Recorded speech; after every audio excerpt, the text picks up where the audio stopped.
and she went another 15 miles on fumes. She told me herself, so we're gonna go on a date. She and me, her and I, me and her. Well, Dad, we were kind of hoping to save that till after dinner. No, I want to hear about it now. Maxine said if they needed help, they would give me a call. No, you're leaving. You want to know why? Because I gotcha. I'm amazed at how that boy could stand in my kitchen in front of my face and lie to me like that. I'm going to stand up to Mrs. Huxtable. Well, I don't think you want to do that. Your wife won't let you do anything. Hi, my name is Miriam, and this is the Black TV Show podcast, currently talking about the Cosby Show Season 3. Welcome back to the podcast. I'm hoping you guys are enjoying your start of the summer. This episode is episode 51, The Cosby Show Season 3, Episode 3, Golden Anniversary. And it aired on October 9th, 1986. So this is kind of similar to the Happy Anniversary episode in Season 2. It's around the same timeline, so in terms of continuity, it's good. Because we know Cliff's birthday is out of order. They're so wrong with his birthday. So we start off with Claire. She's writing a notepad, and she's sitting and planning Anna and Russell's anniversary. And she tells Cliff, you know, since I'm planning your parents' 50th anniversary, I've been thinking about our 25th anniversary. The thing is, they have only been married for 22 years. So she just skipped over two anniversaries right there. So Cliff mentions that, we've been married for 22 years. You just skipped over the 23rd anniversary.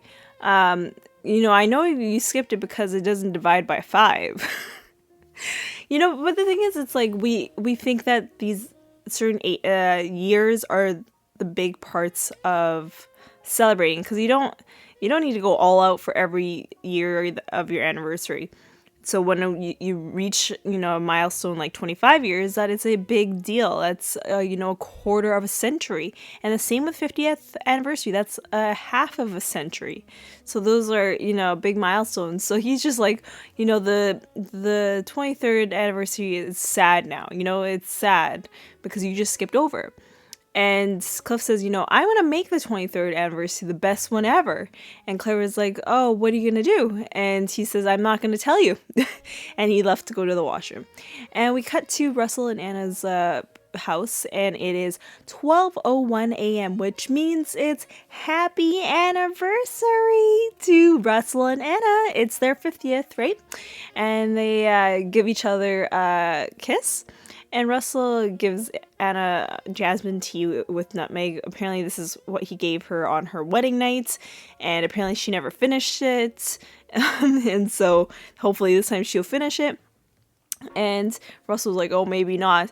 We could tell they're talking about sexual stuff, but they're not really saying that, which is crazy to me because this is a family show. And I never thought about this stuff when I was a kid, because of course you should not think about this kind of stuff when you're a kid.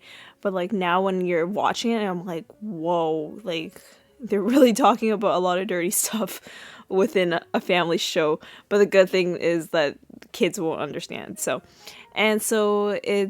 we cut to Cliff and Claire's room again, and it's 5 after midnight, and Cliff was like, you know what, I'm going to call my parents to say happy anniversary. And Claire was like, don't do that, it's too late.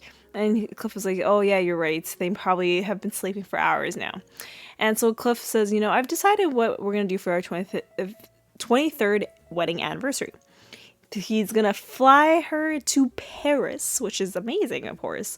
And there will be a limo waiting and a truck that's empty. And at first I was like, a truck? What's the truck for? Why would I want a truck?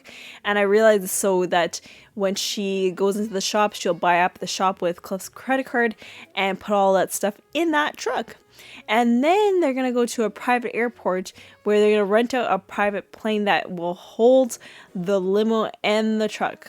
Because at first I was hearing private plane, so I was like, oh, it's probably those small planes where you have less than 10 people on there. But if it's going to fit a limo and a truck, it's a jumbo plane, like the ones that I guess the Emirates would have, where it's double decker. And then they'll fly to Italy. They're going to go to the Trevi Fountain where they're going to take off their shoes and walk around there. I was like, what?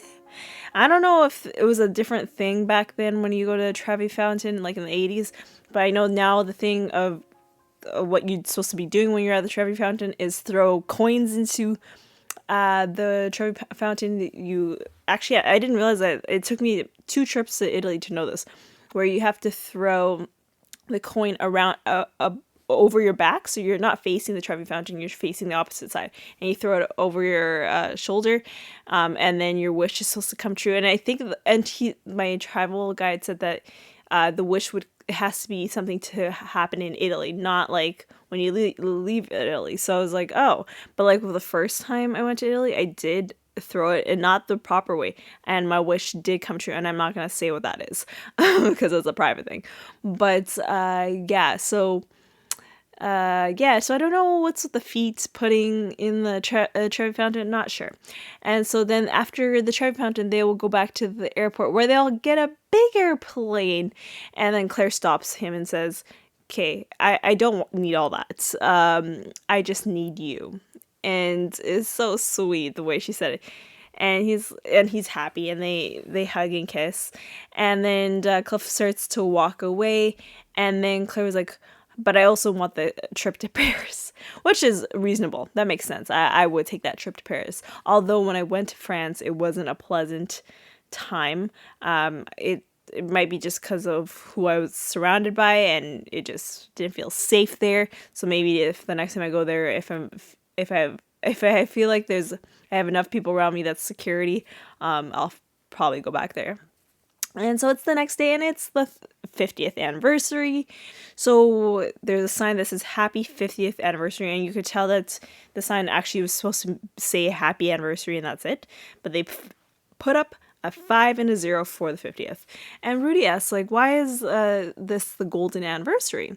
I actually didn't know that a 50th anniversary was a golden anniversary, and I didn't know that the 25th anniversary was a silver anniversary until like a few years ago, because when I was getting balloons for my parents for their 25th anniversary, I was going to get gold, and they were like, no, that's a golden anniversary. The one that you're celebrating is a silver anniversary. I was like, I did not know, okay?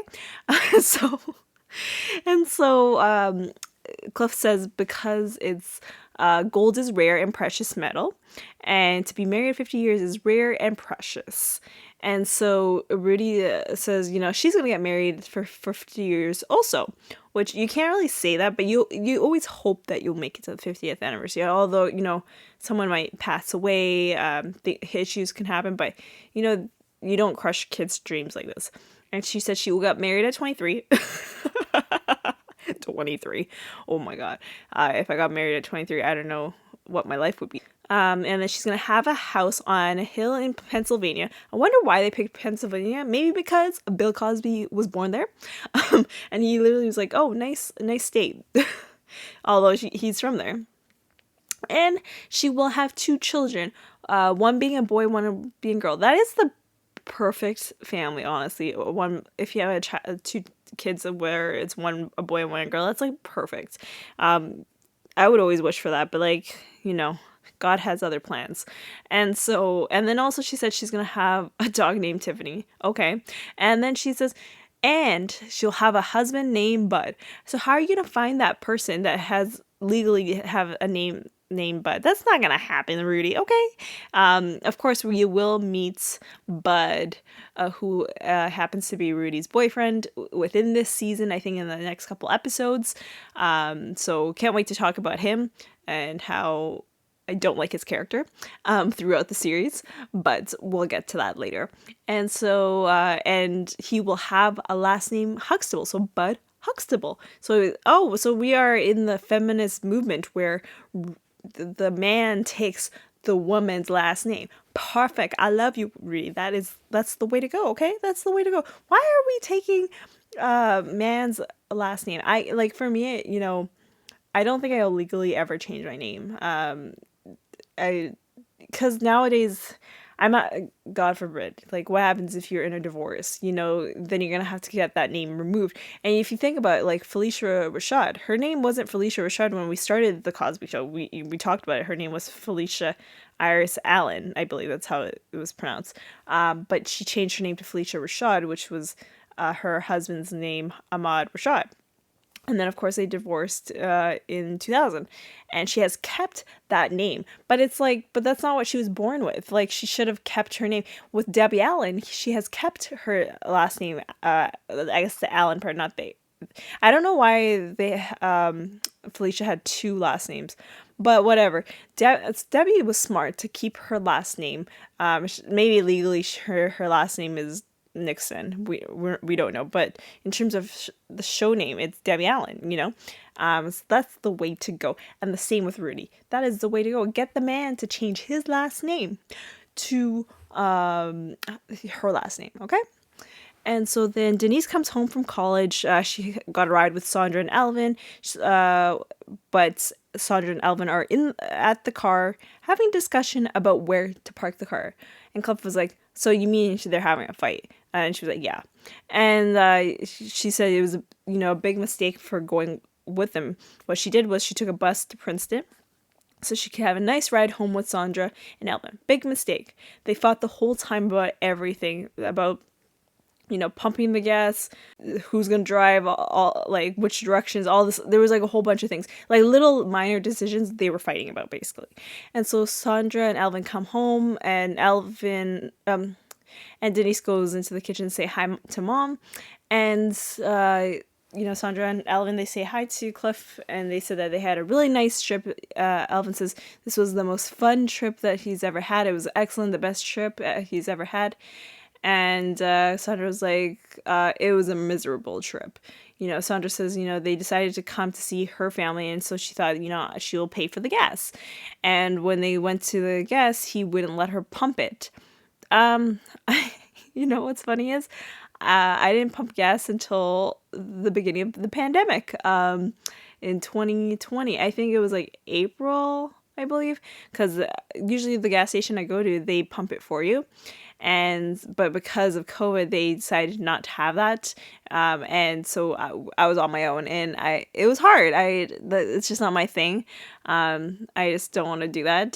So I would have been, if Elvin offered to pump it, I would let him pump it. But, Sandra is a strong Black woman, okay? So she likes to do things on her own. She's independent, okay? So Elvin says that is a man's job. No, it ain't not. No. It ain't not a man's job. And Elvin says it wouldn't look good for Sandra to pump gas. So what if other people watch her pump gas? What's wrong with that, okay? And he says pumping gas makes your hands dirty and smelly. And, women should not smell like gasoline. They should smell like sandwiches, because, he has no issue letting her make sandwiches for him, but has issues of pumping gas. And Sandra says that's ridiculous. And Cliff says, he suggests that they should go away from each other for 1 hour and, gives them time to think about their relationship and why they're bringing their problems into this house. And so Sandra leaves to go upstairs, and Cliff says to Elvin, you've gotten on her nerves, in her nerves, around the nerves. Are we talking about the nervous system, or are we talking about her being upset and frustrated? I don't know, because Cliff is a doctor, so he could be talking about the nervous system here, which is the system that deals with your brain and spinal cord. And so Elvin doesn't know who he is anymore. He's confused about his duties as a man. What are your duties as a man? I'm not sure, Elvin. What is there a specific duties as a man? I don't think so. Like nowadays, there's no specific thing that you're supposed to do as a person. But like for Elvin, he thinks that, a man has to do certain things in order to be a man. But now with Sandra being such an independent woman and wants to do a lot of the things that would be typical of saying that it's a man's job, it's confusing him apparently, which is weird. And so he's like, what am I supposed to do or not supposed to do? Like, he's not sure about that. And so Cliff says, his job is to get out, stop what to do, and freeze. So if he's in a situation and, Sandra's getting upset, you just freeze and stop, like just say nothing, basically. And so Vanessa comes in while they're talking and asks Cliff if he can help Claire open a jar that she's having trouble opening. And Elvin's like, oh, I can do it. I'll come. And so he goes into the kitchen and he sees the jar and he helps Claire. And Elvin says that this is the one job that I'm not confused about. And Claire was like, what are you talking about? Or I think it was Vanessa, sorry. Vanessa says, like, what are you talking about? And Elvin was like, this is a man's job to open jars when a woman can't do it. And he's struggling. And Claire is like, okay, if this is a man's job, why isn't he opening it in a way, And Claire says, so Claire gives him a cloth to help him open the jar. He still can't do it. And Claire says, if a man's job is to open a jar and you can't do it, and she looks at him and he's like, ooh. And he's struggling to the point where he falls to the floor to open this jar. He cannot open the jar. I have issues with opening jars. Well, I guess I'll say what my experience about jars, but I gotta wait till I explain what happens with Sandra, who happens to come into downstairs and says hi to Claire and Vanessa, and Sandra says, like, what are you doing on the floor? And Vanessa's like, oh, he's trying to open the jar. He's been doing it for the solid 5 minutes. And Sandra's like, let me try. And he's at first said, no, I can do it. And finally it clicks in his head that what Cliff said to freeze and just drop everything. So he just dropped the jar onto the oven and let her open it. So she looks at it, she moves it around, and then she hits it from the back of the bottom of the jar. You're like, 1, 2, and the air pops, and she opens the jar, and it's good. And I've done that before, where I just try to hit it from the back of the bottom of the jar, but it just sometimes it doesn't open. That when it's a salsa sauce, I'm able to open it really quick. I remember when I was at a friend's house, she was asking me to open I think it was olives, the jar, and I could not open. And I think the jar that they have is olives, so I probably wouldn't have been able to open it. And so Sandra gives the jar to Claire, and Claire says, thanks, Sandra, you're a real man. Because, Elvin says, it takes a real man to open the jar, And so she uses that towards her, and she's like, huh? Okay, I'm confused. And so we end Act 1 and we go into Act 2, and Russell and Anna are all dressed up at home, and their neighbors come over. They give them his and hers PJs. And the neighbors have been married for 55 years. And the guy says the last 5 years have been the best. And so the neighbors went. So we hear that, for the 50th anniversary for the neighbors, they went to the same spot that the woman was proposed by the man. So they were at the corner of a desert, and now that corner of the desert has become a shopping mall. And he decided to propose to her again. It was a lovely time, and we kind of end that conversation right there, and we go back to Cliff and Claire in the living room, and they're waiting for Russell and Anna, and Elvin comes and says, me and Rudy have finished the salad, such the easiest dish possible, although I'm not gonna lie, salads are my thing. I can't make certain foods. I'm a bad cook. I'll be honest with you guys, okay? I'm honest with my listeners. I am a bad cook, okay? So salad is my thing. I love salads. So Elvin says, that him and Sandra have decided to make a vow to not fight tonight. And so Sandra comes down and she's all dressed up, stunning looking. And Elvin tells Sandra, you look stunning. I've never seen you so beautiful in that dress. Not a good thing to say, because Sandra mentions this is the 4th time she has worn this dress. And so Sandra's like, clearly the last 3 times have not been memorable.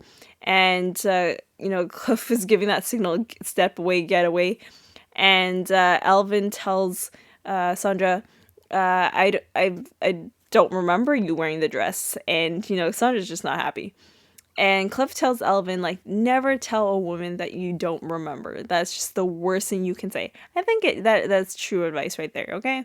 And so Elvin leaves, and Claire asks Cliff, how long do you think this relationship will last? And Cliff says, forever, jokingly. But they're at the door, and Cliff is like, who is it? And Anna was like, your mother. And Cliff is like, nah, it's some old people out there married 50 years. And so he opens the door. And so then they say hi to each other, and Cliff says, I was going to call you last night, but we thought you were already asleep, so we didn't want to wake you up.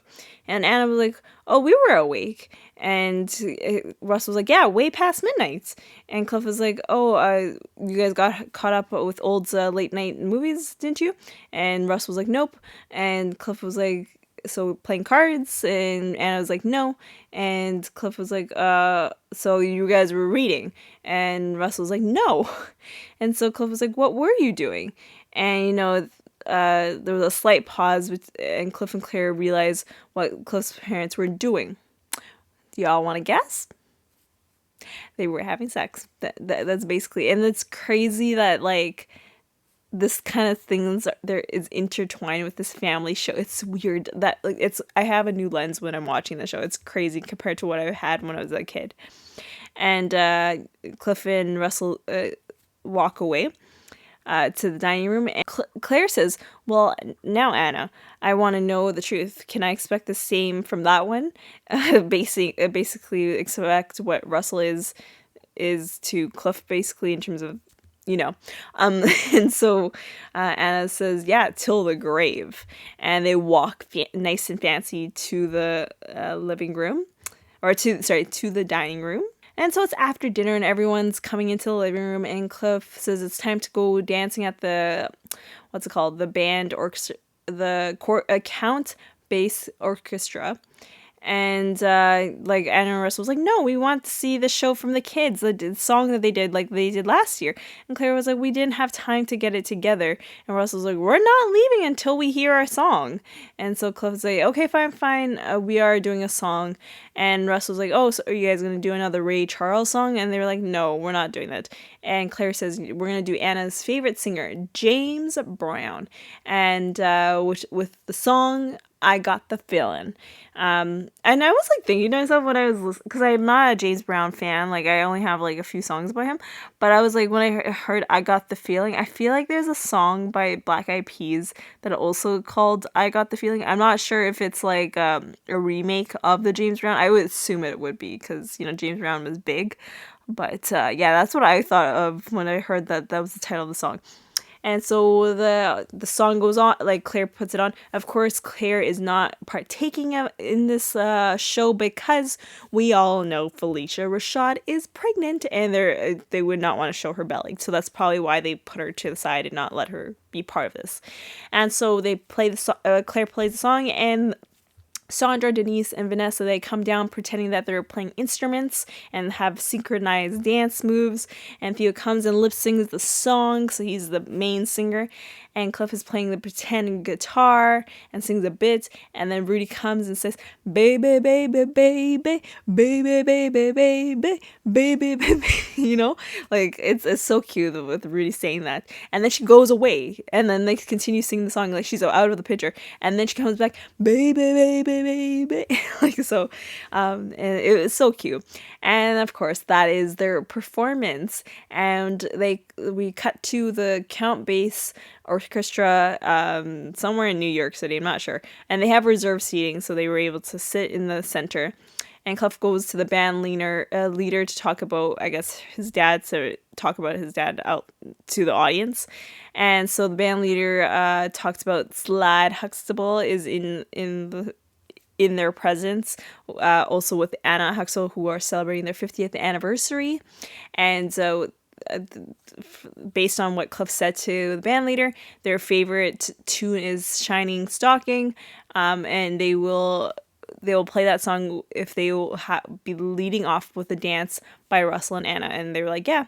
And so Russell and Anna go to the dance floor. And the one thing the one thing I really noticed about this scene was, why is Anna holding her purse? Like, the table that they're sitting is a reserved spot. Who's gonna come and take her purse? Like, I don't know. Like, is it common back then to steal purses? I'm not sure. So it just bothered me the way that she had to hold it. And so they dance and they kiss. You know, it's a great, happy 50th anniversary for them. And then Cliff asks Claire to dance, and they go up and dance. And then Elvin and Sandra dance together. Vanessa and Rudy dance together. And Theo and Denise dance together. And while this is happening, the credits are already rolling. So we're like basically done the show.